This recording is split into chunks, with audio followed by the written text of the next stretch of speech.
línea de la primera sección que hemos presentado y dado el panorama actual en el ámbito educativo con la pandemia, hemos decidido traer a debate una controversia educativa sobre los beneficios e inconvenientes de los procesos educativos presenciales y online que se están dando a día de hoy y este año en las diferentes instituciones educativas. Junto a mí vamos a tener a Pablo de Tomás, estudiante del doble grado de Pedagogía y Primaria, y a Lidia Serrano, graduada en Nutrición y doctoranda en la Facultad de Educación. Buenas tardes, chicos. Me gustaría comenzar preguntando si ante la situación actual de pandemia veis recomendable cerrar las distintas instituciones educativas y qué modalidad pensáis vosotros que puede beneficiar más a los estudiantes y en el caso de que haya diferencias, ¿qué tipo de estudiante es más propenso a beneficiarse de la educación online y qué tipo de estudiante le beneficiaría más la educación presencial? Bueno, es muy interesante haber compartido pues, nuestras vivencias de la pandemia porque nos hemos dado cuenta de que existen muchísimas diferencias entre el estudiantado, ¿no? Que al final nosotros lo vivimos de manera muy individual y más en este caso que nos han encerrado y hasta ha complicado, ¿no? Que pudiéramos compartir nuestras experiencias y nos ha hecho como tener una visión más individualista, pero gracias a pues, preparar un poco esta sesión pues hemos podido descubrir pues la gran diversidad que realmente tenía que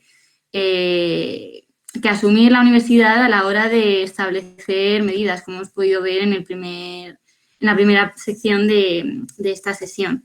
Entonces, bueno, nos hemos dado cuenta de que efectivamente había diferencias tanto entre estudiantes de grado y de posgrado en la vivencia de este gran cambio que ha supuesto el COVID para todos.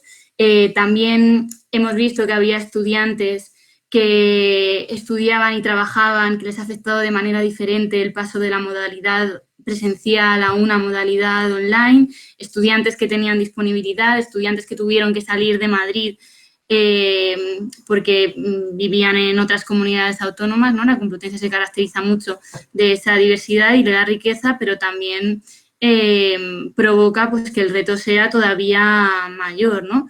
Teníamos también estudiantes, o sea, se pretendían tomar medidas generales para una diversidad de estudiantes abismal, ¿no? Muy grande. Había facultades que eran más prácticas, estudiantes que están en facultades que tenían como pues, características más teóricas y, bueno, estudiantes que tenían prácticas, otros que no.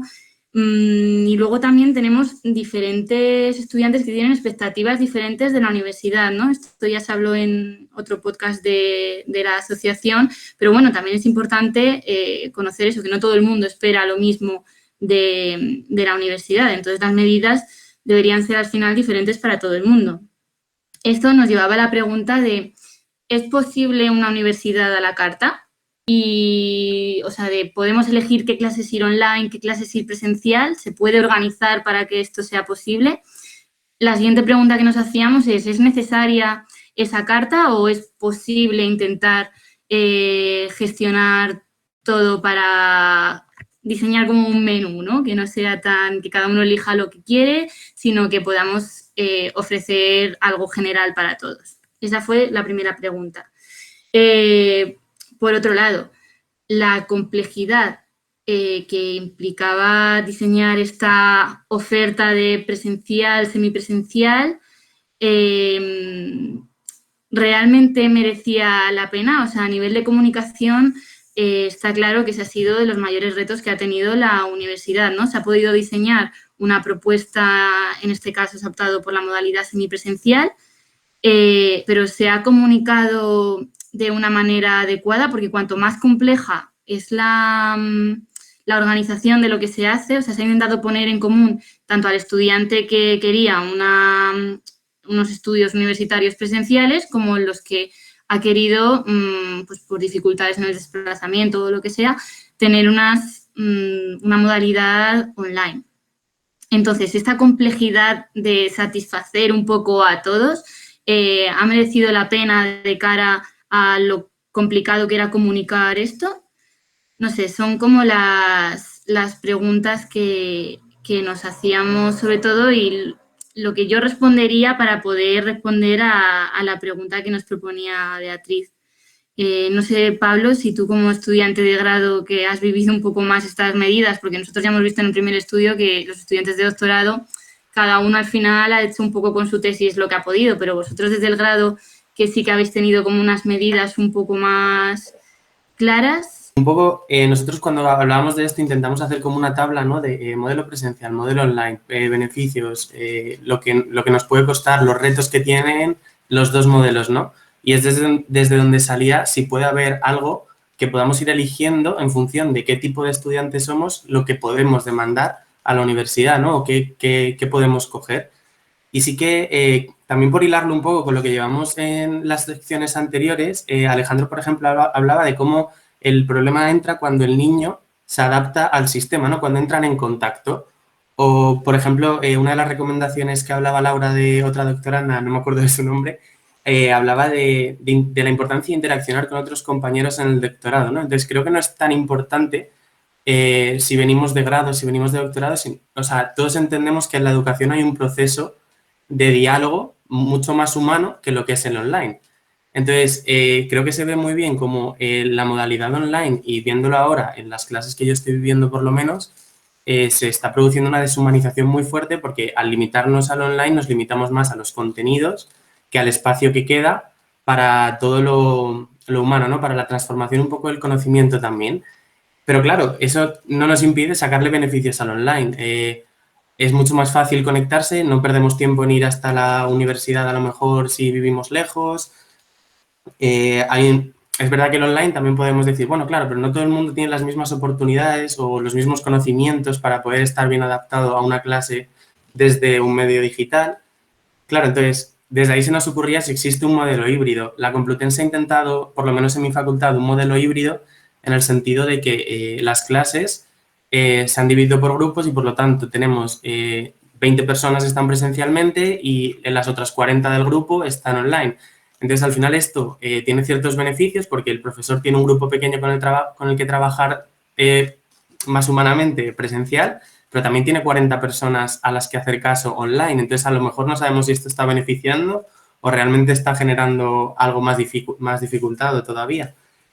Y, no sé, nos venía toda esa idea, ¿no? Como tenemos que poder aprovechar las tecnologías y de verdad que las personas puedan tener acceso al contenido si lo quieren desde casa, pero nuestra duda es esa, ¿hasta qué punto estamos deshumanizando la educación y perdiendo en poder recibir un feedback de tus alumnos? No lo sé, mi experiencia es que la gente, por ejemplo, en clase no se pone la cámara. Yo entiendo que puede no apetecer, pero también es difícil entender eso, entiendo, desde el profesor que no es capaz de recibir el feedback de los alumnos si ya es difícil online. Creo que es muy interesante lo que estáis diciendo. Por una parte, justo esta mañana me encontré en un seminario en el que estaban hablando de la situación en la universidad y comentaban que la universidad no solo se va a aprender, sino que también se va a vivir. Y es verdad que al realizar una educación online no se han habilitado espacios informales para la comunicación entre el alumnado, por ejemplo, que sí que se podrían realizar. O sea, creo que no es inviable que se habiliten plataformas online, pues realizando actividades de team building, de conocimiento, incluso para que el alumnado entre clase y clase se comunique, y también hay una parte pues, de habilidades sociales que se trabajan. Entonces creo que es muy interesante esa parte de qué se está perdiendo con la educación online y qué está ocurriendo. Y luego os quería lanzar una pequeña pregunta, especialmente a Pablo, por ser futuro pedagogo y profesor. Es que os habéis centrado mucho en la parte de las instituciones de educación superior. Sin embargo, me gustaría saber un poco en otras instituciones educativas, ya sean de educación no formal o colegios, cómo lo veis, porque sí que se vio el caso en la pandemia, que se cerraron los colegios y la educación fue online. Entonces, si lo habéis hablado en clase, incluso si en el grado se ha tratado este tema, o si ha sido simplemente pues ocurrió y ocurrió. Mi sensación es que ha habido un periodo de tiempo en el que hemos hecho cambios muy fuertes y como que lo hemos hecho demasiado bien. Y no quiero ser negativo, pero pienso que ha sido una conversión al online, tanto en los colegios como en la universidad, que entiendo que ha supuesto muchos esfuerzos a todas las instituciones, pero me extraña pensar que ha sido tan fácil en el sentido de cambiar el aula de lo presencial a lo virtual. Luego, lo que me hace preguntarme es que estábamos haciéndolo bien presencialmente antes para que el cambio no haya supuesto tanta dificultad a nivel de aula.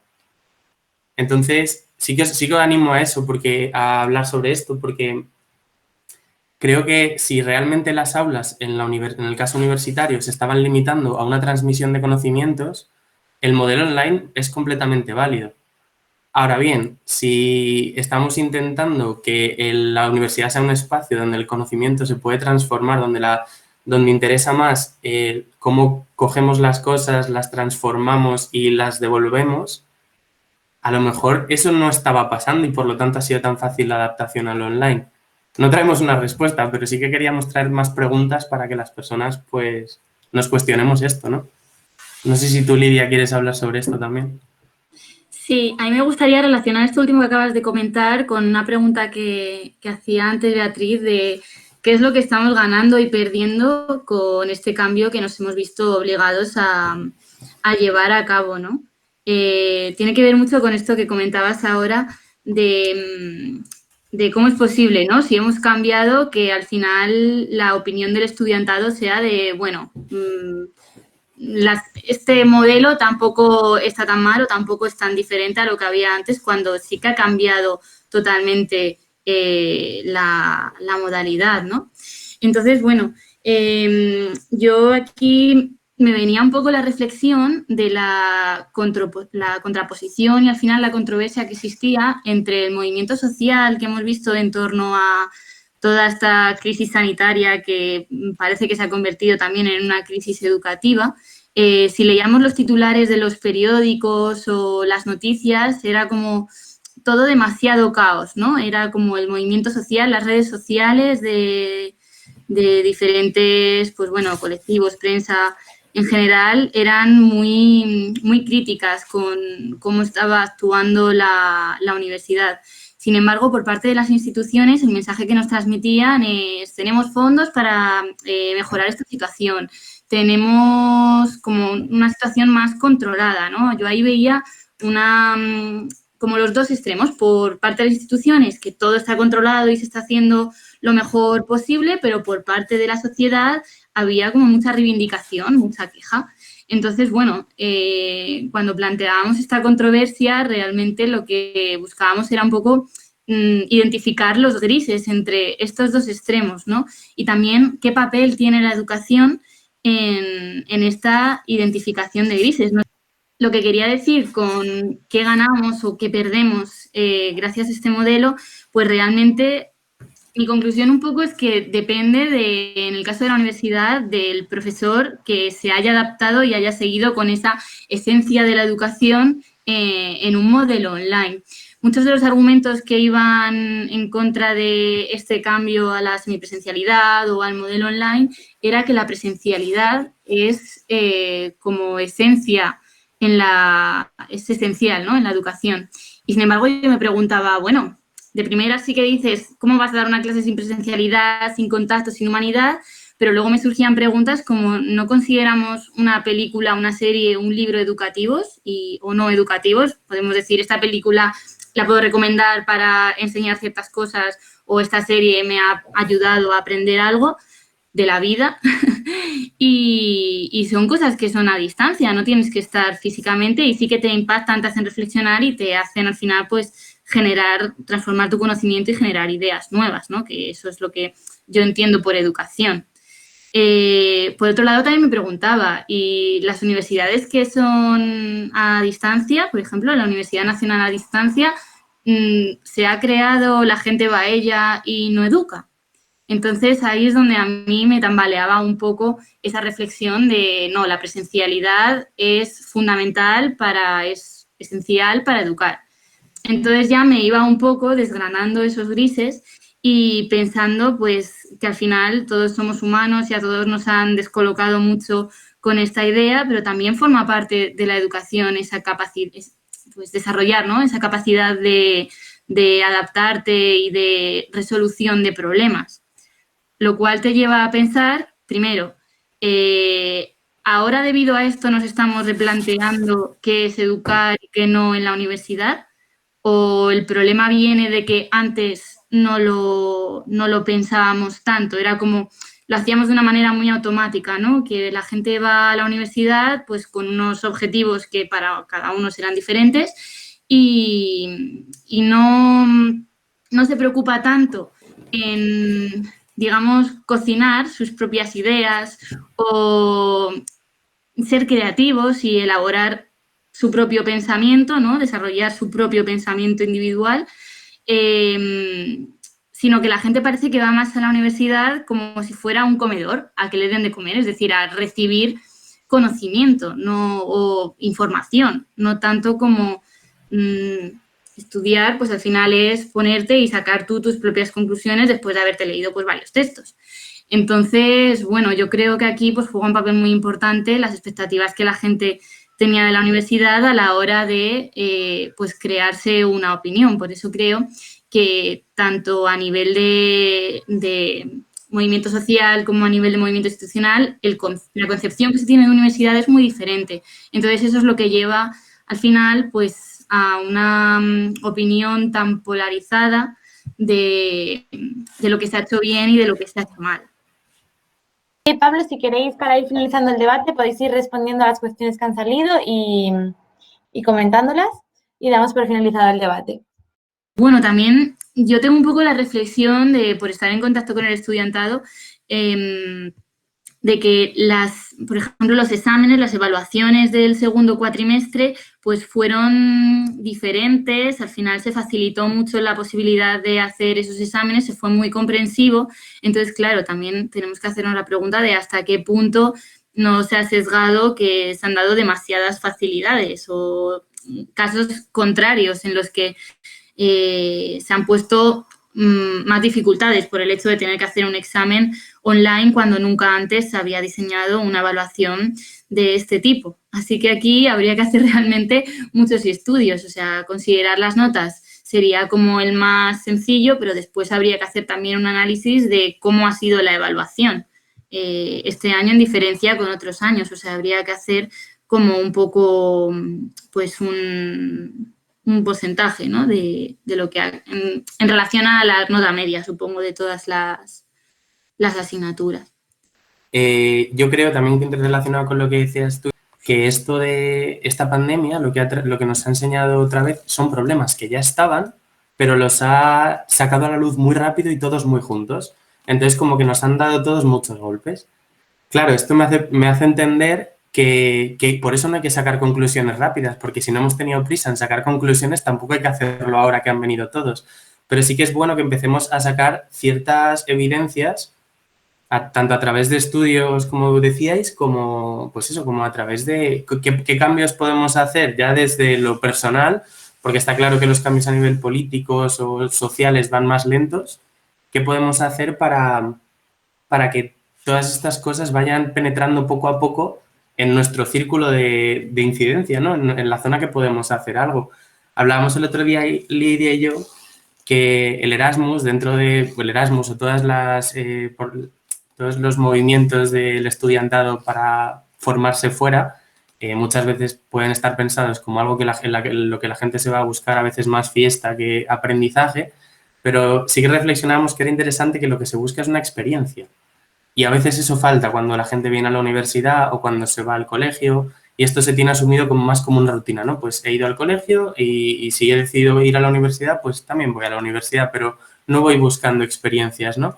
Y creo que ahí es donde a lo mejor en la búsqueda de la experiencia, o si somos también profesores o futuros profesores, proponer experiencia, donde pueda haber ciertas soluciones, porque en la experiencia empieza a jugar la emoción esta de la que se habla, que en el doctorado está bastante perdida, ¿no? El aprender un poco a llegar al sitio y preguntar qué tal, porque eso no se hace por online, ¿no? Porque no podemos tener un rato donde hablar cómo estamos y desde ahí entrar a comprender el conocimiento. Hay muchísimas teorías que ya muy, muy bien afianzadas de cómo es importante que el alumno esté predispuesto para aprender. Luego, a lo mejor no se trata tanto de de buscar más horas, sino horas más productivas, dando un pequeño tiempo a atender otras dimensiones y no tanto la cognoscitiva, por decirlo así, sino también la emocional.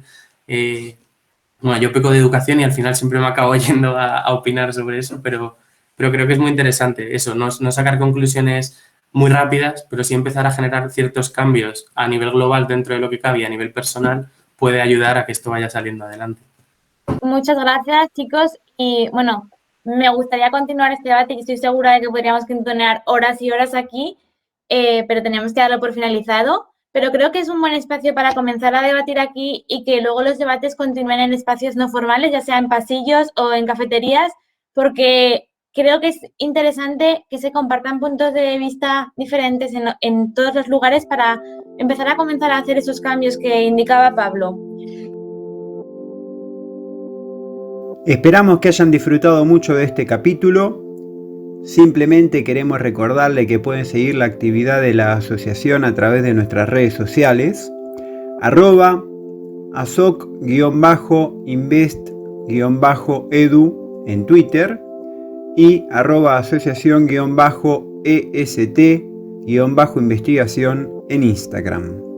Y si quieren ponerse en contacto con el equipo, pueden escribir un correo a asociacioninvestigacion@gmail.com. Hasta la próxima.